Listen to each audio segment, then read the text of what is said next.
So we have with us Avishkar Srivastav. He is the Chief Information Officer at the PDP Group. Welcome, Avishkar. Thank you. So diversity is the essence of today's conference, and I would really like to know what your company is doing in this aspect and how do you have an edge over your competitors with respect to diverse workforce.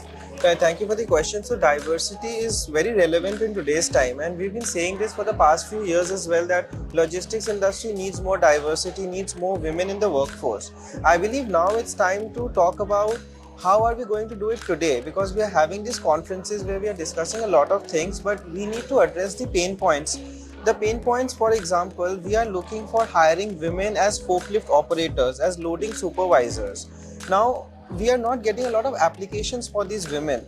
So what is happening is logistic companies are feeling that we want to hire women, but they are not applying. Now let's look at the other side of the coin. Is there the right infrastructure for a woman forklift operator who's working? Are there the necessary toilets in place, necessary safe space, workspace in place, because they are working on the field?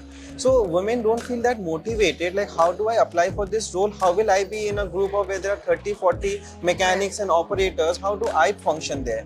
Logistic companies on the other hand feel unless we get applications, how are we going to hire? We need to understand how we can bridge that gap where we are not playing the waiting game anymore. There are a lot of companies, a lot of associations which are providing training, but what we need is the basic awareness of the infrastructure requirements to motivate more women to come. And I believe the topic of workplace diversity, it is a very relevant topic, and the responsibility is on the companies, on associations as well as on the training companies, on how are we going to collaborate, how are we going to make sure that both the genders are coexisting and growing together. So for women to be in logistics, it becomes really heavy duty for them, right?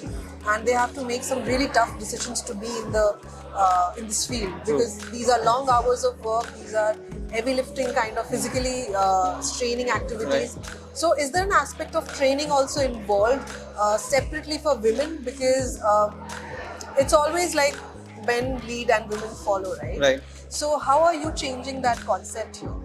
Okay, thank you for that. So personally, I don't believe it's the long hours. Today, if a company has to grow and attract the top talent, a top talent, whether it's male or whether it's female, is not looking for working 18 hours, 17 hours and slogging. They are looking at a work-life integration. I would like to use the word integration rather than balance, because in logistics, it's not like at 6 p.m. I switch off my phone and my work is done. It's about integration. How am I managing? Do I know what value I am adding to the workforce, to the workplace rather? So in terms of the question, like what I feel is the heavy duty, the heavy lifting, more than that, it's about, is this a prestigious industry to join in?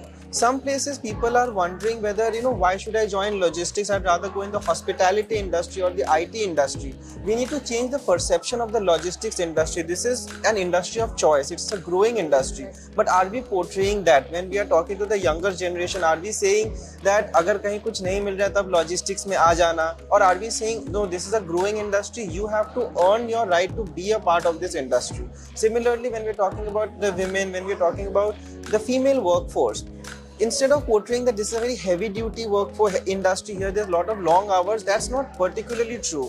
It's about a place where you can apply your skills, you can grow, and you have equal opportunities. And once that platform and the infrastructure comes in of giving equal opportunities, you will see a lot of these barriers which are probably not really barriers but are perceived to be barriers, they will be going away. So I think more than equal opportunities, it is about equitable opportunities for women, where there is a proper safe ecosystem built for them. True. Where they can have access to their careers also. Correct. And look after their family life also.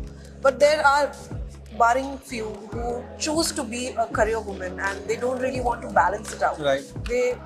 Integration, like you said. Yes. But is there separate training given to them? Because there is very little or no awareness about the maritime education. Yes. Because people actually think about the kids nowadays, they think about engineering or commerce or something really towards the content side. Right. But nobody really thinks about maritime, which is so niche. It has a vast exposure and there are so many opportunities available for women, but we really don't have that kind of awareness in the education system. So how are you changing that? Is there any play that is happening where your role is very crucial in changing the dynamics? That's a good question.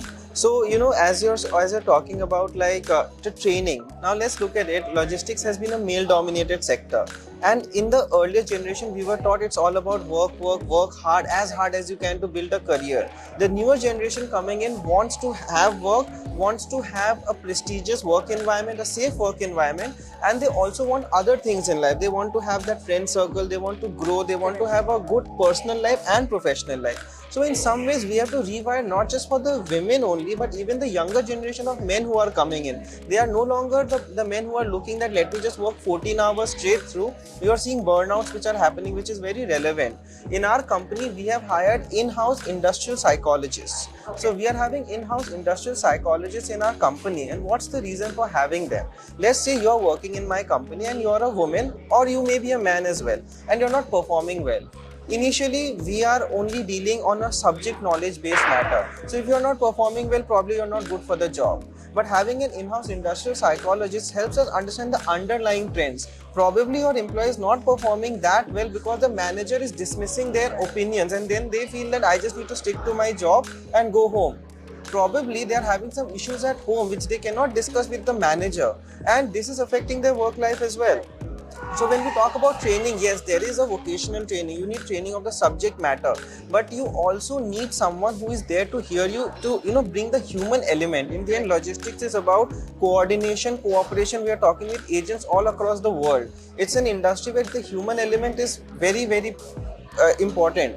So in this industry, I will personally recommend more companies to think about HR not just for doing the attendance and payroll. You need HR to actually understand what the employees are going through. You need someone, you need to empower them. Again, it cannot be an HR who gives you someone's opinion that I believe your favorite manager is actually not that good in delegating tasks, and you're like, no, he's very good at his work, so I don't want to hear about this. We have to also open ourselves, have the strength to accept a different point of view. Once we start doing those things, I feel yes, then we can move to the next step, because training, as you said, soft skill trainings on anger management, team building, these can happen first when we have done the basics right. If the basics are not right and we are having a session on stress management, the employee feels, how will I even say it? If I say something, it may be taken in a wrong way. Yes. So first is we need to make sure that people realize, yes, we are all human beings here. At the end of the day, apart from the designations, everyone is a human being. Everyone wants to grow.